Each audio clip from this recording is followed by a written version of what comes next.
Welcome to the Living Artist Podcast. I'm your host, Preston M. Smith.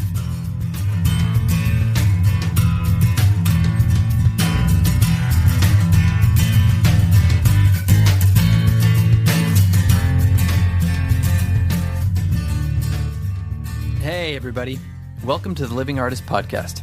I'm Preston M. Smith, at PMS Artwork everywhere on internet land and socials. I want to thank you for landing on this podcast. Whether you're a professional artist, just getting started in the art world, a collector of art, or just consider yourself a creative person, this podcast has something for you. I like to think of it as a fun way to rant and talk to other creative people about living the life of an artist, surviving and getting ahead in the art world, and enjoying your life. But most importantly, not waiting until you're dead to make it happen. All right, let's get started.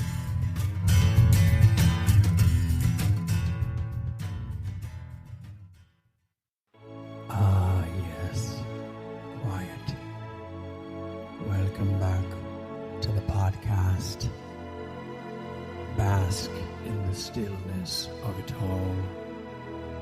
For it is I, Eckhart, back to bring you another episode.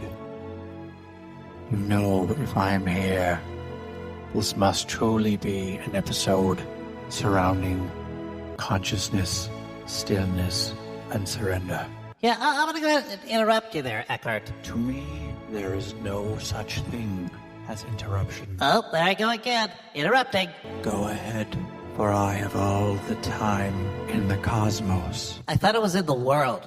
Well, whatever. You don't find this annoying? To be annoyed, but presume that there is still ego left in this body. Yeah, but I choose, rather, a state of full and even radical surrender. Is anybody else buying this? Your mommy's all right. Your daddy's all right. They just seem a little weird. Surrender.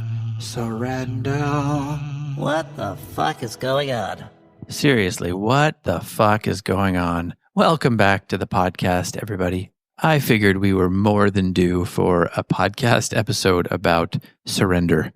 Surrender, surrender. Yeah, that was a weird song to use out of context. But anyway, why surrender? And yes, we've talked about surrender in some capacity in the past, but I feel like with everything that's going on in the world, with everything that's out of our control, with a lot of the fear that's going on. I know a lot of people are being affected by it. There's so much going on. I'm not going to go into everything. If you're a human being who's alive right now, you're definitely feeling the fear and the craziness that's happening out there.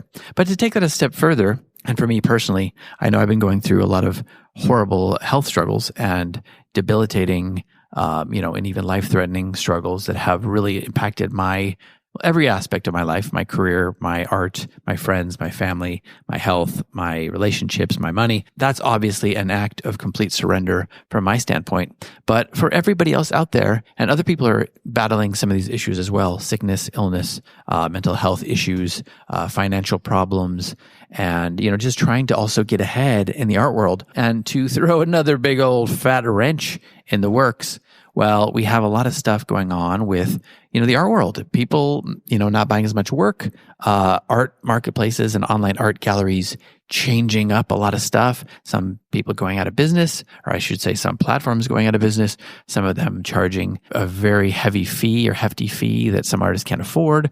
Some artists completely changing things. Like I just got an email today, which was the catalyst for this episode really, was that, one of the platforms I've been on for over a decade is completely wiping artworks over 2 years old.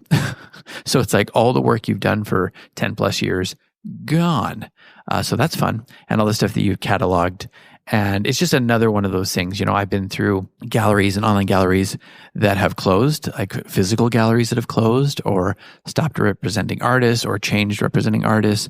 And all of a sudden you're out on the street and you got to find a new gallery. But also I have dealt with some online platforms where I was killing it, selling like 4, 5, 6, 7 paintings a month with them, making good money, selling to, international collectors and local collectors, like national collectors, and it just went out of business one day. Boom. Like you went from making almost 100 sales in like just over a year or almost 2 years time. And then all of a sudden, boom, gone. As a matter of fact, I had 3 sales out at the time that the company collapsed, and I only got paid for one of those paintings. So I had 2 sales that I worked hard on, artworks that I worked hard on, funded the shipping and all that stuff, got it out there, and then I just never got paid for them. And there was really nothing I could do about it. So keeping all that in mind, we are going to talk about the power of surrender. Yes, surrender. Surrender can be so powerful. Now, a lot of people see surrender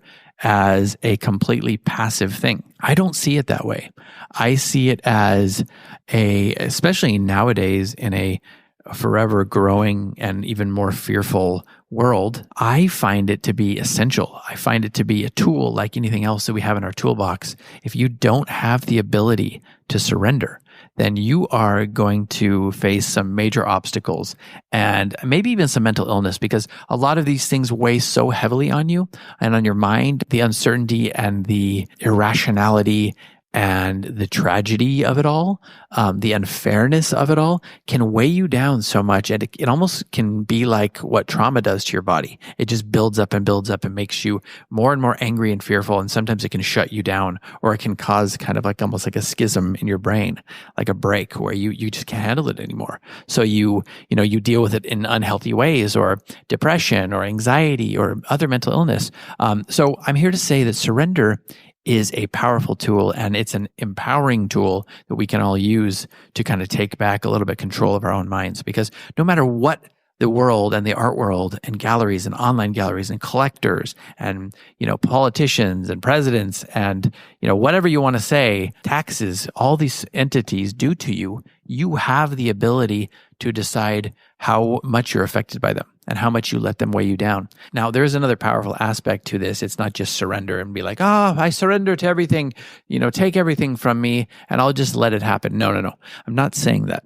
I'm saying using surrender as an initial tool to not feel the weight as much of it all, to not let it take you out, like take you down, take you out of the equation. If that happens, you're garbage. There's nothing you can do. Surrender is a first tool to get rooted back in yourself. And yes, as Eckhart Tolle would say, the present moment as well. You use it as a tool, and I've had to use this so much with my disease, is just using it as a tool to surrender to what is happening. Okay, this is happening now. I just have to be present in this moment. And sometimes it's been brutal, and it still hasn't been something that I could see getting me out of it, but it has helped me to be able to be rooted in the moment and know that hopefully this will pass. Now, we're never guaranteed that is going to happen, but it at least gives us that power to take back, to go, okay, I'm going to be rooted in this moment. I am going to clear my mind. I'm going to clear any, karmic or real life trauma or, injury that's happening to me. I'm going to clear that from my body and from my consciousness, and I'm going to move on and then take some next steps. Because if you take steps to eradicate or to change or to shift or pivot or adapt and make decisions based on these things that have happened in the art world or in your life, if you take those and make those from a place of fear and anxiety and anger, you're going to make a bad decision. So this surrender allows you to kind of get rooted in the moment, clear all of the baggage and emotional and, mental cobwebs and weights that are weighing you down, and then come from a place of stillness and then make a good decision, whether to adapt, pivot, or, like the obstacle is a way, use that as the path forward. So that's something that is very important for us to first realize. And now I'm going to give you a real-time, a very current, ripped from the headlines example of how this happened. To me, for example, today, this morning, I woke up and, I had a really rough week. I'm in the middle of some very intense treatments that are making me feel worse. And, I almost ended up in the ER again. And it's been very scary. And I was on the floor doing some treatments today, about ready to do some physical movement. And I was on the floor and I happened to see this email notifying us that, basically all works over 2 years are going to be taken down, which means 9 years essentially of my work in cataloging is just going to be wiped. And, being in that state of uncertainty about your life, like, first of all, am I going to be able to make it through these treatments? Am I going to stay living? Am I going to stay a living artist? That's so scary and terrifying in and of itself. And then all of the fear mongering going on in the world and the headlines, everything that's going on with the current wars and, something that just happened in the headlines and all this stuff that we're all afraid of happening, the repercussions of all this and the fear of, people not buying art and all this stuff going on. Yes, there's a lot of fear and anxiety stored up in my body, as is with everybody right now, I believe. And I'm sitting there on the floor doing these treatments, and it's just like hard to fight back an impending sense of doom or panic kind of bubbling up in the body that's already there. And if you're dealing with chronic illness, you know how difficult that is to eradicate just in and of itself. So I sat there, and rather than let it take me over and take me down, I decided to breathe. Just let it settle and go, I'm going to revisit this after my treatment. I'm not going to read into it too much. I'm not going to overthink it. I'm not going to ruminate on it. I am not going to let this dictate my health and, my day and bring me down even further than I already am when I'm dealing with this illness. So I decided to breathe and think about it and come up with some, just some conscious solutions that were floating around in my mind of like, well, whatever happens, I'm going to deal with it. Whatever happens, I will pivot. And I will make this into a positive. That's things that I've always done in my art career. So many things that have happened over the 20 years of becoming, a working and professional artist. So many things are thrown at you and so many things are obstacles and there's so much competition and there's so many people who are out for themselves and trying to make money because all these things are businesses. Yes, you can all benefit from each other. It can be a symbiotic relationship with galleries and online art marketplaces. But at the end of the day, they are businesses and they're probably not going to factor your own individual life into all their decisions that they're making. So I decided, look, I will deal with this. However this happens, I know that I am smart enough and conscious enough and a good enough business person as well as artist to make the right decisions moving forward. And so that's what I did. And kind of like a little wave of peace came over me and I was able to finish my treatments and I was able to internalize them and get the goodness that comes from them. And now I'm sitting here with you and I'm talking to you about how to turn this negative into positive. And I've always talked about this documentary that was made about me. It's called Negativity to Creativity, directed by the great Tony Lugo, which I had on the podcast a few years back. So visit that or revisit that if you want. But, I've always been turning negativity into positivity or negativity into creativity in my life, overcoming obstacles, overcoming trauma, overcoming, substance abuse, overcoming illness and obstacles. That's what we do. That's what we have to do as artists and as human beings to thrive in this world and to become bulletproof, which is what we're all trying to do and become successful. So that's what I did. I just took a moment out of the Eckhart page of the book and I decided to, get rooted in the stillness and let these things come to me rather than overthinking them and letting them bog me down. Now, this might be different from what's going on with you. Maybe you're also affected by some of these changes. Maybe you know what I'm talking about. Maybe you've seen the rise in monthly fees from online art marketplaces and you're thinking, how am I going to do this? How am I going to pay for this? Well, that is something that is negative that is going to block you from potentially seeing how you can work around this and turn a negative into a positive. Yes, it is difficult. Yes, it is a change. Yes, we have a lot of expenses as artists that we already are dealing with, but we can find a way to factor in these costs and kind of use it to our advantage and learn how to pivot and turn something that is potentially negative into, first of all, surrender, which is what the first part of this podcast is about, and then into adapting and taking positive action forward and turning that into something that we might even be able to thrive with. Maybe it weeds out some other people that, and it gives you some more a spotlight on you. Who knows? Maybe you find something through this struggle because, struggle and hardship sometimes creates a stronger person and it allows you to think outside of the box and become somebody who is stronger and who is able to deal with hardship and to deal with challenges and to rise above challenges. Because if we're always in our comfort zone, maybe we're not growing and thriving. So use these things as an opportunity to push yourself. There's nothing you can really do about it. Now, I can write an email, or I can get on a forum and I can shout into the abyss and I can say this, and this is how this is going to affect me. And I was about ready to do that. That was my initial response, because that's your fear response when you first hear this. I'm going to go and I'm going to write an email and I'm going to document this. I'm going to tell them a lot of my sales come from, like, 5 out of my last 8 sales on this platform have come from paintings that were uploaded 7-8 years ago.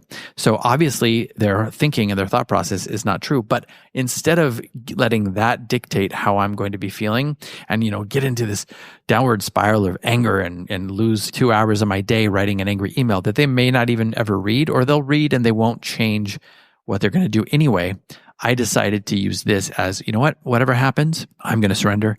I'm going to deal with it. I'm going to work with it. And I'm going to turn this negative into a positive. And I'm going to find a way to move through this and even thrive because of it.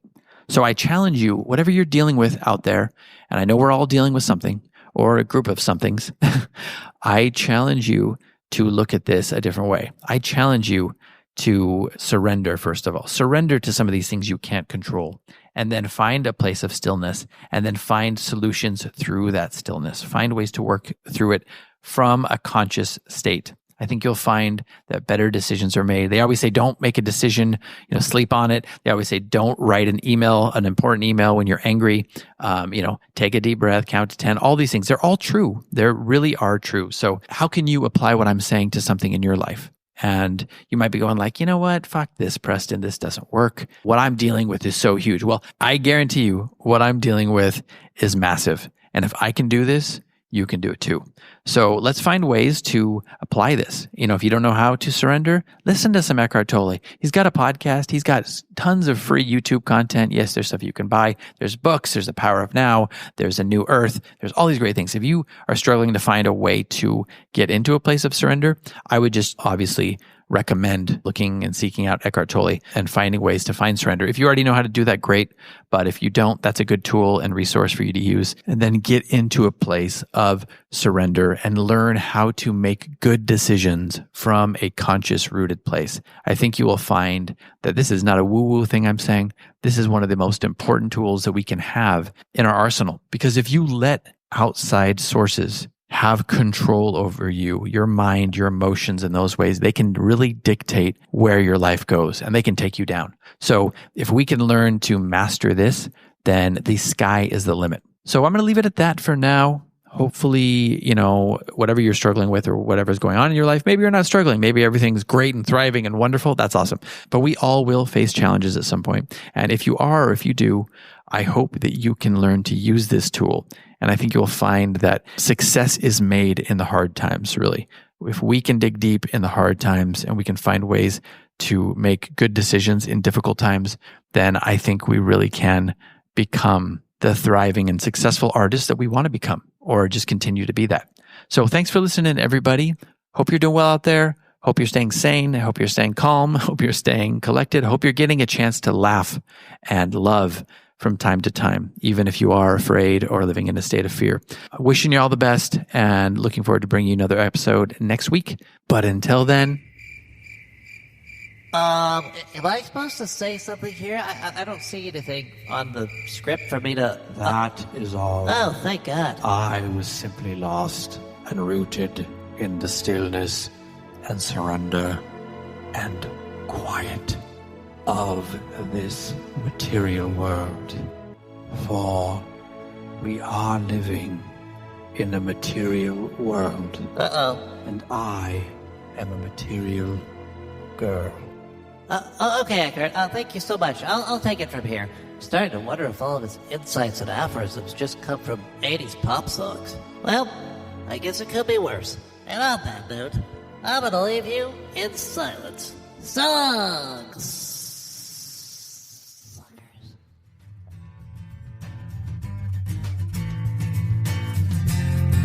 This has been the Living Artist Podcast. Thank you so much for listening.